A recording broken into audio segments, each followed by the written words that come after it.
Warning, the following contains spoilers for the season finale of Vikings. Vikings' 5th season ended with yet another battle for control of Kattegatt, only this time the good guys won. Well, good being a relative term in the Vikings universe, of course. On Wednesday, Ivar's Høgh reign of terror came to an end after Bjorn, Alexander Ludwig, Hviterk, Ilsø, Harald, Peter Franzen, and King Olaf, Berkoff successfully teamed up to take on the ruthless ruler, who managed to sneak out of the city before being captured. Bjorn was crowned king of Kattegatt by his mother, Ludwig, who continued to be shaken after her near-death experience and the loss of her lover Høgh, Jonathan Rhys-Meyers. Meanwhile, the fate of Loki, Gustaf Skarsgård, remained unknown. The former boat builder was last seen inside an Icelandic volcano when an eruption occurred, seemingly trapping him inside. Discover your new favorite show. Watch this now. While Vikings creator Michael Hirst couldn't reveal to us whether or not Loki survived the eruption and will live to see the history drama's final season, we can reveal that Loki's fate will have a personal effect on newbie Jordan Patrick Smith next season. As for what exactly Bjorn, Ludwig, and the rest of our Vikings favorites will get up to next season, and the implications of that chilling final scene, check out our full interview with Hirst below. Freydis helped convince Ivar that he was a god, but his belief in his own infallibility came crashing down, not only with the birth of his son but with Freydis' betrayal and his defeat.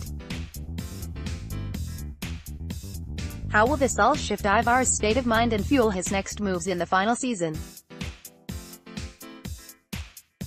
Michael Hirst: one of the interesting things about that, and I don't use social media, but people alert me of things on social media at times, and one of the things that people have been saying is, oh, you know, Ivar, we already know about Ivar.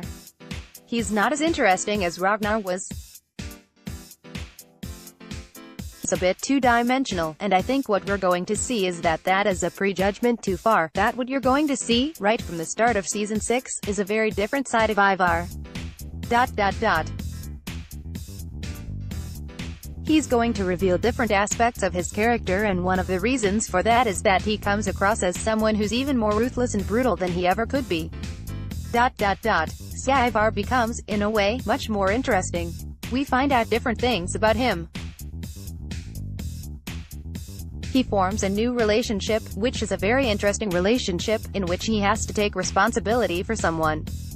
I think we've been slightly disengaging with him inside because he's brutal and interpreting how to rule in the most negative sort of way. So what we're going to see is all that change into a much more vulnerable and a much more interesting Ivar emerging from his own personal tragedy. Photo: History. The final scene is fascinating and also quite emotional, seeing Ragnar's conversation with the younger Bjorn about power again. What can you say about the implications of that vision and how this may or may not affect Bjorn's relationship to power and being king of Kattegatt? First, it's a beautiful scene, as we know that Ragnar didn't want to rule, that he wasn't interested in power.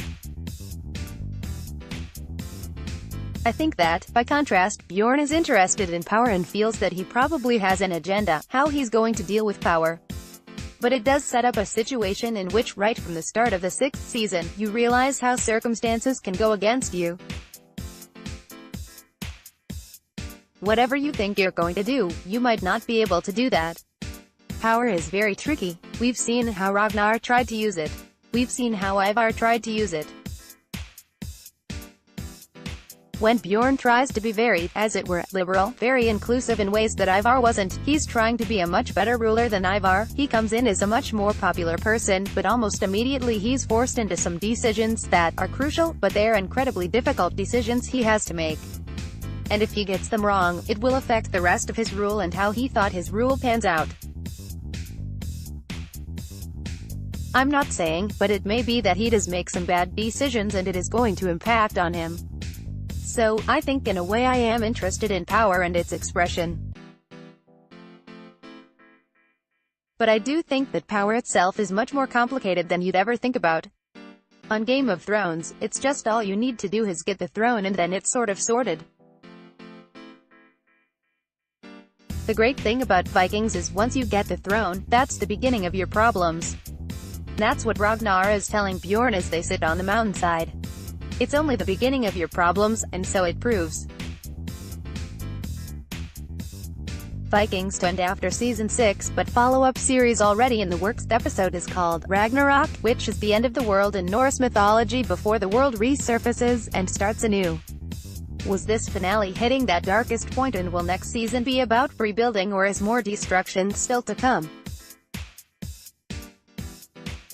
First, I think that there's a lot of gods and monsters in the final episode and a lot of betrayal. The whole season has seen kingdoms rise and fall. I think that Ragnarok, the myth, the story, has just this potentially positive outcome. It was the end of the wars. In the myth, there was a man and a woman who survive, and there is a possibility that things can build again and things can grow. So we start season 6 with Ivar in a totally different position, in a totally different world, in which we think that there's something positive that's going to come out of that. We see Bjorn trying to make himself a positive ruler, and so we're hoping the age of destruction, the darkness that envelopes the world in season the 5th of May, be overcome in season 6. And in fact, there is a lot more light, in a way, in season 6, but it's very tentative. It's frail. It's a frail hope, but it's there nonetheless.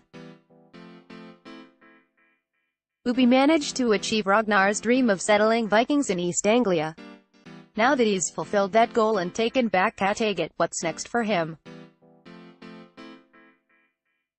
First, I think that the end of season 5 and going into season 6 we see at least 2 of Ragnar's sons, Bjorn and Ubi, trying to position themselves as the true heirs of Ragnar. And they approach things in a different way, and they see their futures differently. Ubi has met someone who has told him about a wanderer who sailed west from Iceland, who once found an amazing land but wasn't able to actually land there because of storms. But he just caught a glimpse of it. He didn't know where he was, but he lived to tell this tale. And Ubi hears this tale, and that part of him, which is the explorer part of him, like his father, wants to find this land and doesn't want to rule. Ubi doesn't want to be king. He doesn't want responsibility like that. He's like Ragnar, he's like his father. And he wants to find this mythic fabled land, and he's prepared to die, to do anything to find it. So Ubi becomes a man obsessed with a mission, and the way that pans out is phenomenal, I think. Season 6 just has these incredible storylines and incredible visuals too, so get ready for that. Bjorn welcomed Hviterk back with open arms, literally, but when Ubi saw him after the battle, it definitely felt like there was still a lot of tension there. Can you talk about Hviterk's journey next season and how his quest to find his place in the world continues? First, his struggles actually continue. Hviterk is a really interesting character, and I think that Bjorn and Ubi and Hviterk are now creeping out of Ragnar's shadow and taking center stage. But Hviterk is the most complex character, and he spends a lot of time wondering why he did the extraordinary thing of abandoning Ubi, the brother that he was closest to. And both Hviterk and Ivar continue to speculate why Hviterk needs to be near Ivar. And ultimately they decide that it's actually because one of them will kill the other, and that's what the gods have decreed. But poor Hviterk is in agony as he's trying to find his way in the world. He's in existential crisis a lot. But the performance just grows, I think. It's fantastic. It gets very complex in a very interesting, psychological way. And it pays off so hugely at the end of season 6 that you can't possibly see that coming. You cannot see what's going to happen and what the gods actually had in mind for them. But it's an ongoing story in which poor Hviterk finds it very difficult to sit in any convenient niche that's found for him. And it's very hard to define what he is, but that's an interesting thing to write about. It's interesting to write a character who is escaping definition all the time. Photo, Jonathan Hessian, his story ladder that has really changed a lot by the end of the season. How will everything she's experienced affect how she approaches situations? And are we going to see her find that boldness and confidence again in season 6? First, sure. She initially decides, after she virtually comes back from the dead, that she's going to step away from power, from responsibility, from fame.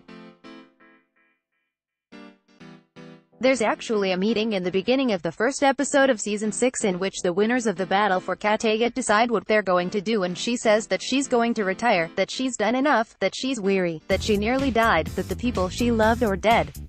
And everyone is kind of amazed by this. Could Lagertha really become unhistoric? Could she really retire from life? And she tries. She says, "I want to be a farmer again like I was when Ragnar and I were first together. That's when I was happiest, so that's what I'm going to do." So she does try and retire to a small community. She tries to become unhistoric, but of course it doesn't work. When you're as famous inside a society as she is, you can't retire, you can't walk away. Does Vikings have the sexiest cast on TV? An analysis since you brought Magnus back, I kept trying to figure out how he'd factor into the larger storyline moving forward, which made his sudden death that much more shocking. Why did you decide to introduce this character and have him die just as soon as he fully embraced his Viking heritage? First, I thought that he was rather left over from the Ragnar storyline and the Ivar storyline. There needed to be some closure on that story. And then I thought, this poor guy, and you saw him being expelled from the royal villa and I wondered what happened to him, and so I was exploring possible outcomes for a while. And for a writer, that's nice sometimes, that you have a kind of free-floating character. Everyone else is about their business and you know what they're doing, but you have this character that you're exploring and you think, is there any way he could be accepted as a son of Ragnar? Could he play any significant role in this? How do the sons react to him? It's a terrible thing to say, but I like having fun with the character and realizing after a while that he was doomed anyway. He's always been doomed. He's been doomed from the start. It's a tragic story, that he couldn't affect things, that he had been brought up as a Christian. He only dreamed of being a Viking. He could never really be a Viking. And he died sort of pointlessly, trying to be a Viking. It's a sad story. You've said that Ivar goes to Kiev next season and that someone will go to the Silk Road. What can you say about where the characters will be adventuring and what brings them there? First, well, we go to 3 different worlds in Season 6 and one of them is Rus, which is Kiev, which is Russia now. But it was Rus then because Russia was founded by the Rus Vikings. So Ivar finds himself in Rus, which is still a very young country, which is a Christian country that is ruled by an extremely ruthless prince. So for once, Ivar is very vulnerable in the situation. But we're in another world. We're in Rus. It's fantastic. It's much more sort of Eastern looking, from the Silk Road, imported things from China and all that. So it's one of the new worlds that Ivar goes to. And the relationship between Ivar and the prince is fantastic, is interesting. And Ivar faces new challenges and I say becomes a rather different character. Why did you decide to end Vikings now, and have you always known how you wanted the series to end? Høgh. In response, Høgh reads a prepared statement responding to reports that Vikings was cancelled. The History Channel didn't cancel Vikings. Why would anyone want to cancel one of the biggest or most successful shows on television? Always in the top 4 and frequently, according to IMDb, the #1 show in the world. The truth is that after 9 seasons, and remember we changed from doing 10 episodes to 20 episodes after Season 3. So after 9 seasons and 89 episodes, all of which I wrote myself, I knew that I'd finished my saga about Ragnar Lothbrok and his sons. It came to a natural and organic conclusion, and one that I always hoped and prayed that it would reach. History and MGM concurred. We finished shooting amidst very emotional scenes and after 7 wonderful years in November last year. But we are deep in discussions with both MGM and History to start shooting Vikings Part 2. It will be made by the same creative team, and the only major change is that most of the heavy lifting in terms of writing will not be done by me, but by Jeb Stewart, the amazing American writer responsible for instigating the Die Hard franchise. I will still be involved, but my principal contribution has been telling the saga of the fame of Ragnar Lothbrok and his equally famous sons. Vikings is available to stream on Amazon and Hulu. The sixth and final season is expected to premiere on History later this year. Photos: the bloodiest shows on TV. Photo: Jonathan Hessian. History.